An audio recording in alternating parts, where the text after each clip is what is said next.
എല്ലാ ശനിയാഴ്ചയിലെ grocery solo ട്രിപ്പിലോട്ട് പുതിയ രണ്ടുപേര് ജോയിൻ ചെയ്തിരിക്കുക.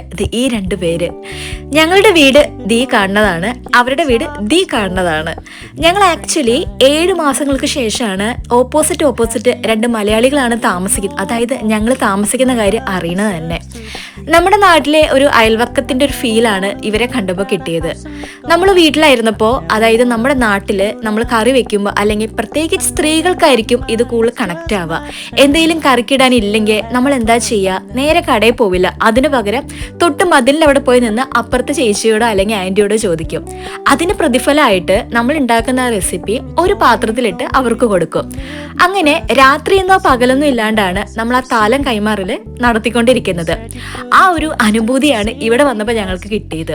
അതായത് തൊട്ട് നേരെ ഇങ്ങനെ 2 മലയാളി കുട്ടികളല്ല, ഇവർ പാരൻസ് ആണ്. ഒരു വലിയ മോനുണ്ട്, ഇവർക്ക് ചർമ്മം കണ്ട പ്രായം തോന്നിക്കില്ല എന്നുള്ളൂ. അങ്ങനെ ഇവർ തൊട്ട് നേരെ താമസിക്കേണ്ടത് ഞങ്ങൾ അറിഞ്ഞത് തന്നെ 7 മാസങ്ങൾക്ക് ശേഷമാണ്. അതും എൻ്റെ ഒരു വീഡിയോ അവർ കണ്ടിട്ടാണ് എനിക്ക് ഇങ്ങോട്ട് മെസ്സേജ് അയച്ചത്, ഞങ്ങൾ നിങ്ങളുടെ നേരെയാണ് താമസിക്കണേ എന്ന്. അതല്ലേലും അങ്ങനെ തന്നെയല്ലേ, വരാനുള്ള വസന്തം വൈകിയേ വരത്തുള്ളൂ. ഇപ്പോൾ എനിക്കൊരു കാര്യം ഓർമ്മയെന്ന് വെച്ചാൽ, ഞാൻ PG ചെയ്യുന്ന സമയത്ത് ഇടയ്ക്ക് നമുക്കിനി പോക്കറ്റ് മണിയൊക്കെ കിട്ടും നമ്മുടെ വീട്ടിൽ നിന്ന്. അപ്പം ഞാൻ അതിൽ 100 50 ചിലപ്പോൾ 500 ഞാൻ സ്പ്ലിറ്റ് ചെയ്തിട്ട് പല സ്ഥലത്ത് വെക്കും റൂമിൽ. അതായത് ബെഡിൻ്റെ അടിയിലോ പില്ലോൻ്റെ അടിയിലോ, അല്ലെങ്കിൽ നമ്മൾ ഉപയോഗിക്കാത്ത കുറേ പുസ്തകങ്ങളൊക്കെ ഉണ്ടാവില്ലേ അവിടെയോ, ബൈബിളിൽ വരെ ഞാൻ വെക്കാറുണ്ട്. അതെന്തിനാണ് വെക്കണമെന്ന് വെച്ചാൽ, ചില എമർജൻസി സിറ്റുവേഷൻസിൽ അതായിരിക്കും ഉപകരിക്കുക.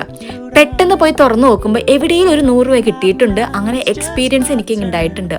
എനിക്ക് അതേപോലെയാണ് ഇവരെ കണ്ടപ്പോൾ തോന്നിയത്. അതായത് വൈകി വന്നിട്ടാണേലും നമുക്കിങ്ങനെ ഒറ്റയ്ക്കായിരിക്കണ സമയത്ത്, അല്ലെങ്കിൽ പെട്ടെന്ന് നമുക്ക് എന്തൊരു ആവശ്യം വന്നാൽ പോയി എത്താൻ ഇത്ര തൊട്ട് നേരെ ദൈവം കുറച്ച് ലേറ്റായിട്ടാണേലും ഞങ്ങൾക്ക് ഒരാളെ തന്നു. ഇവർ മാത്രമല്ല കേട്ടോ, നമ്മുടെ അതേ ലൈനിലറ്റത്ത് വേറൊരു ഫാമിലിയും കൂടിയുണ്ട്. അവർ ഞാൻ നിങ്ങൾക്ക് പിന്നെ കാണിച്ചു തരാം. അപ്പോൾ ഈ ശനിയാഴ്ചകളിൽ ഇങ്ങനെ പോവാൻ ഇങ്ങനെ 2 പേരും കൂടെ കിട്ടിയപ്പോൾ ആ ഒരു ട്രിപ്പ് മോഡ് കുറച്ചും കൂടെ കൂടി. നല്ല രസമല്ലേ നമ്മളിങ്ങനെ അറിയണവരുടെ കൂടെ, അല്ലെങ്കിൽ നമ്മുടെ സെയിം വൈബുള്ളവരുടെ കൂടെ ഇങ്ങനെ പോകാനും ട്രാവൽ ചെയ്യാനൊക്കെ.